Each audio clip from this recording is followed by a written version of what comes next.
Assalamualaikum warahmatullahi wabarakatuh. Perkenalkan, nama saya Cika Oktaviani, NIM 42191151 dari kelas Perbankan Syariah D.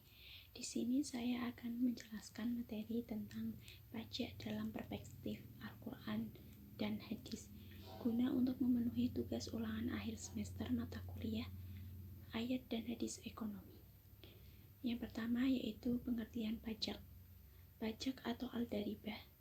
Pajak adalah kewajiban yang ditetapkan terhadap wajib pajak yang harus disetorkan kepada negara sesuai dengan ketentuan tanpa dapat prestasi kembali dari negara, dan hasilnya untuk membiayai pengeluaran umum di satu pihak dan untuk merealisir sebagian tujuan ekonomi.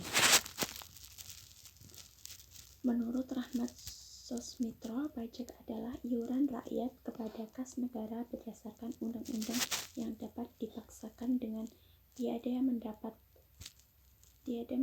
jasa imbalan yang langsung dapat ditunjukkan dan yang digunakan untuk membayar pengeluaran umum. Dan menurut Undang-Undang Nomor 8 Tahun 2007 Pasal 1, pajak adalah kontribusi wajib kepada negara yang terutang oleh pribadi atau badan yang bersifat memaksa berdasarkan undang-undang dengan tidak mendapatkan imbalan secara langsung dan digunakan untuk keperluan negara bagi sebesar-besarnya untuk kemakmuran rakyat. Sejumlah harta tertentu yang diwajibkan Allah untuk diserahkan kepada orang yang berhak, di samping berarti mengeluarkan jumlah tertentu itu sendiri. Selanjutnya yaitu kewajiban pajak. Yang pertama, kewajiban wajib pajak mendaftarkan diri untuk mendapatkan nomor pokok wajib pajak atau NPWP. Hal ini diatur dalam pasal 2 angka 1 Undang-Undang Nomor 28 Tahun 2007 tentang Ketentuan Umum dan Tata Cara Perpajakan, bahwa setiap wajib pajak yang telah memenuhi persyaratan subjektif dan objektif sesuai dengan ketentuan peraturan perundang-undangan perpajakan wajib mendaftarkan diri pada kantor Direktorat Jenderal Pajak yang wilayah kerjanya meliputi tempat tinggal atau tempat kedudukan wajib pajak, dan kepadanya diberikan nomor pokok wajib pajak.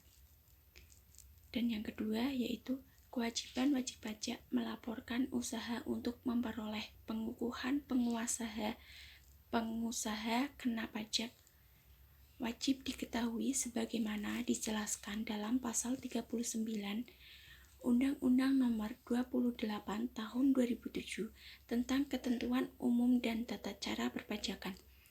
Apabila setiap orang dengan sengaja tidak mendaftarkan diri atau diberikan NPWP atau tidak melaporkan usahanya untuk dikukuhkan sebagai PKP sehingga dapat menimbulkan kerugian pada pendataan negara, maka akan mendapatkan sanksi pidana penjara paling singkat 6 bulan dan paling lama 6 tahun. Dan yang ketiga yaitu kewajiban wajib pajak melakukan pembayaran, pemotongan, atau pemungutan. Setiap wajib pajak badan dan wajib pajak orang pribadi memiliki kewajiban membayar pajak penghasilan tahunan. Kemudian setiap wajib pajak badan atas transaksi yang telah dilakukannya wajib melakukan pemotongan PPh pasal 21, 23, 26. Tidak hanya itu, bagi wajib pajak yang dikukuhkan sebagai PKP wajib melakukan pemungutan PPN, serta bagi wajib pajak badan yang ditetapkan sebagai pemungut wajib pemungut pajak penghasilan pasal 22. Dan yang keempat yaitu kewajiban wajib pajak melakukan pelaporan pajak setelah melakukan pembayaran dan pemotongan atau pemungutan. Maka, setiap wajib pajak memiliki kewajiban untuk melaporkan pajaknya melalui surat pemberitahuan atau SPT tahunan dan SPT bulanan.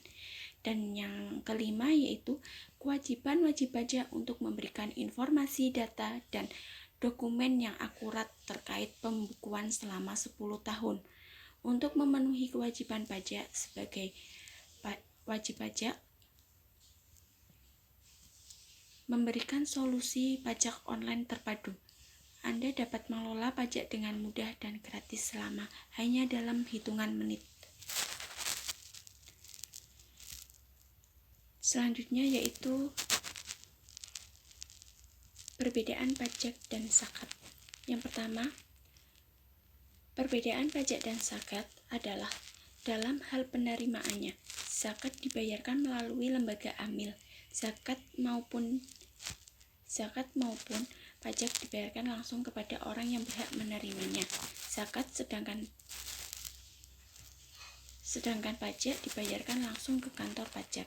Dan perbedaan yang kedua antara pajak dan zakat adalah waktu pembayarannya. Zakat fitrah dibayarkan hanya pada saat telah mencapai nisab dan memiliki selama setahun. Sedangkan waktu pembayaran pajak negara adalah 1 tahun pembukuan. Perbedaan yang ketiga antara pajak dan zakat adalah benda yang digunakan sebagai alat pembayaran pajak negara umumnya dibayar menggunakan uang tunai. Sementara itu, zakat fitrah boleh dibayarkan dalam bentuk uang tunai maupun bahan makanan pokok seperti beras dan gandum. Pada prinsipnya, baik pajak maupun zakat memiliki tujuan yang sama, yaitu menyelesaikan masalah ekonomi, dan keduanya telah diatur agar dapat dikelola menurut cara yang dianggap tepat untuk mencapai tujuan, yaitu dengan menyetorkan pembayarannya ke lembaga resmi yang sudah disahkan pemerintah. Selain itu, tidak semua orang dikenakan kewajiban kedua pungutan ini. Semuanya dikembalikan kepada batas minimum untuk dapat dikenakan kewajiban menjadi wajib bayar pajak dan zakat. Batas ini dikenal dengan istilah penghasilan tidak kena pajak atau biasanya disingkat dengan PTKP, sedangkan untuk zakat maka batas minimal pengenaannya disebut dengan nisab.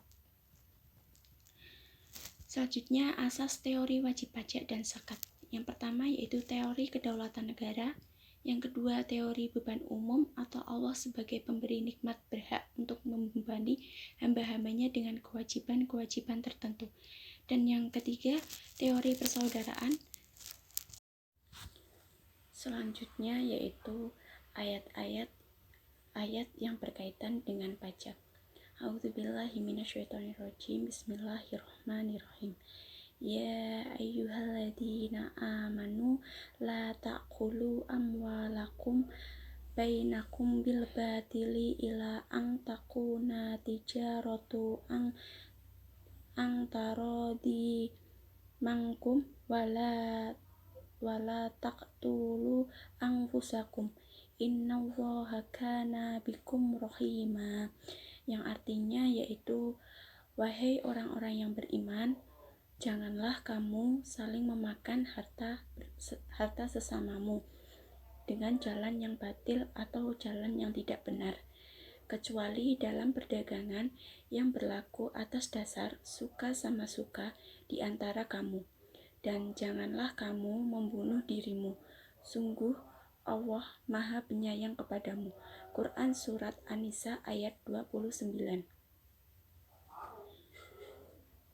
Dalam ayat tersebut di atas, Allah melarang hambanya saling memakan harta sesamanya dengan jalan yang tidak dibenarkan. Dan pajak adalah salah satu jalan yang batil untuk memakan harta sesamanya apabila dipungut tidak sesuai dengan aturannya. Selanjutnya yaitu adapun beberapa hadis Rasulullah sebagai berikut. Inna sohibal maqsi finnar, yang artinya adalah sesungguhnya pelaku atau pemungut pajak diazab di neraka. Hadis riwayat Ahmad, Abu Dawud dalam kitabnya Al-Imarah ayat 7. Allah Subhanahu wa Ta'ala tidak membiarkan manusia saling menzolimi satu dengan yang lainnya. Allah dengan tegas mengharamkan perbuatan zolim atas dirinya, juga atas segenap makhluknya. Sekian dan terima kasih. Sekian presentasi yang dapat saya sampaikan. Kurang lebihnya saya mohon maaf. Terima kasih atas perhatiannya. Wassalamualaikum warahmatullahi wabarakatuh.